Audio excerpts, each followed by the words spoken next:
Hello everyone, welcome to PNYC education. नमस्कार. तर आपण सिंथेटिक डिव्हिजन बघतोय पॉलिनॉमियलमधलं. थोडंसं एक स्टेप अहेड असं आपण एक सम बघणार आहे. y³ - 216 divide by y - 6. आपल्याला पॉलिनॉमियल काहीही करायचं असेल, even multiplication, division, it should be in a descending order of index. But I have cube and then directly 216. So first of all, descending order will be what? y³ plus 0y square plus 0y minus 216 divided by y minus 6. तर coefficient form म्हणजे काय आपण बघितलं होतं. व्हेरिएबलच्या अगोदर म्हणजे तुमच्या अल्फाबेटच्या आधी जे नंबर असतील त्याला आपण कोएफिशियंट फॉर्म म्हणतो. y³ आधी नंबर नाही आहे, तो 1 आहे, मग 0 आहे, मग परत 0 आहे आणि नंतर -216 y - 6च्या शिफ्टिंगमध्ये मायनसचे +6 झालेत. बघा आपण कसं लिहितो आता.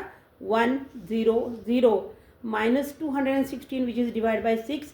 दिस is the sign of synthetic division method. तर पहिला नंबर आपण जसाच्या तसा खाली कॉपी करतो. 1 दिला, नंतर 6 1 जा 6, मी रफ वर्क ब्रॅकेटमध्ये दाखवलेलं आहे. 0 + 6 विल बी 6. नाव 6 6 जा what? 36. Again 0 + 36 will be 36. आता 36 6 जा किती आलेत माझे? 216 प्लस आहेत आणि अगोदरचे काय आहेत ते नेगेटिव्ह आहेत. So plus minus will be -216 plus 216 minus will be the 0.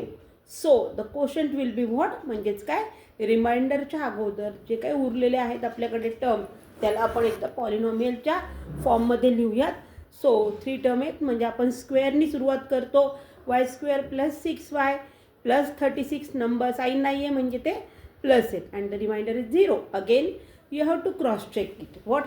y³ - 216 and you have to divide by y - 6. So shifting is +6 in this way. 6³ - 216. 6 चा क्यूब किती होतो? 6 6 जा 36. 36 6 जा 216. So answer will be ±216. Answer will be 0. तर अशा पद्धतीने आपण synthetic division करतो.